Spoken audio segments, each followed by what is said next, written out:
कौन बनेगा नेता। नगर निगम के चुनाव पास आने वाले थे।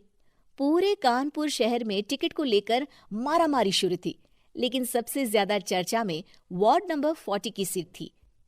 वो इसलिए क्योंकि इस बार वहां की सीट महिला के लिए आरक्षित थी। अब सवाल ये था कि चुनाव लड़ेगा कौन। इससे पहले ठाकुर साहब वहां से पार्षद थे और इस बार उन्होंने अपनी पत्नी सीमा ठाकुर को टिकट दिलवाई और ठाकुर साहब की शान के कारण सीमा जी ने 20,000 वोटों से चुनाव जीत लिया। अरे बधाई हो सीमा भाभी, अब तो आप वार्ड की पार्षद बन गई हैं। अब तो हमारे काम आप ही करवाएंगी। अरे ये तो सिर्फ नाम की पार्षद बनी है, वो तो महिला सीट आ गई, वरना पार्षद तो मुझे ही बनना था। अब भले ही चेहरा इसका होगा, लेकिन पावर तो मेरी ही होगी।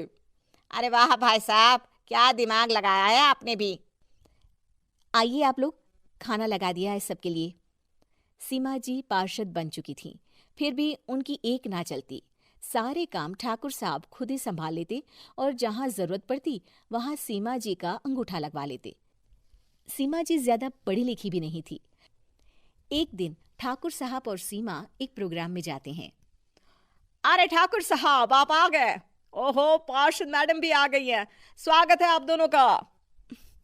लगता है हमारे पार्षद फंड का सही इस्तेमाल हो रहा है। चलिए अब उद्घाटन करते हैं। ये लीजिए ठाकुर साहब कैची, आप ही सबसे पहले प्रवेश कीजिए। सब लोग आगे निकल जाते हैं और सीमा जी पार्षद होने के बावजूद भी पीछे खड़ी रह जाती हैं।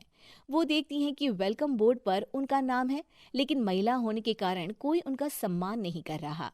अगले दिन एक आदमी उनके घर आता है। अरे ठाकुर साहब नमस्कार।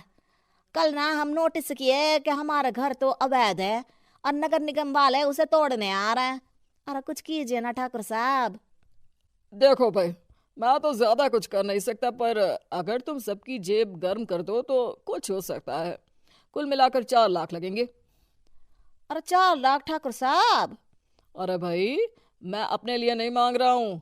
दरोगा है, इंजीनियर बाबू है, बड़े साहब है, सबको देना पड़ता है ना थोड़ा थोड़ा। बोलो है मंजूर? तभी वहां अचानक सीमा जी आ जाती हैं। अरे ये आप क्या कर रहे हैं? पहले इन्हीं लोगों से तो आपने वोट मांगे, अब इनसे ही पैसे ले रहे हो। अरे चुप रहो तुम, तुम्हारा काम है सिर्फ अंगूठा लगाना, तुम वही किया करो। मुझे दूसरे काम तुम मत सिखाओ, समझी? और तुम ना जाओ, अब पैसे लेकर आओ, वरना जेसीबी किसी भी वक्त आती होगी। सब कुछ ऐसे ही चलते रहता है। एक दिन सीमा जी और ठाकुर साहब को एक लोकल मीटिंग में बुलाया जाता है। वहां पर कई और अधिकारी लोग भी मौजूद रहते हैं। अब मैं चाहूंगा कि ठाकुर साहब हमारे बीच 2 शब्द कहें। मेरे प्यारे भाइयों और बहनों, आज मेरा सौभाग्य है कि मैं आप सबकी सेवा दिन रात कर पा रहा हूं। आपने मेरी पत्नी को भारी मतों से जिताया है, इसलिए मैं आप सभी का शुक्रगुजार हूं। मैं आप सबसे वादा करता हूं कि हमेशा की तरह हमारे वार्ड में किसी को कोई तकलीफ नहीं आने दूंगा।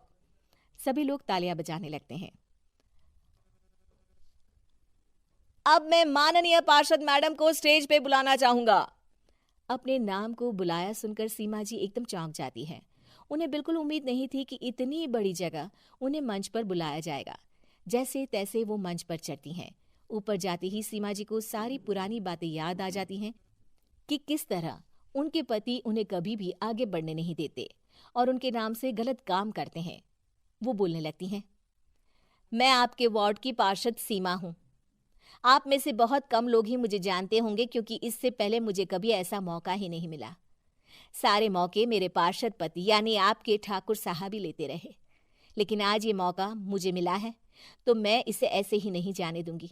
मैं आपको ये बताना चाहती हूँ कि आपके ठाकुर साहब मेरे नाम की आड़ में गैर कानूनी काम करते हैं, जिस पर अंगूठों के निशान मेरे होते थे।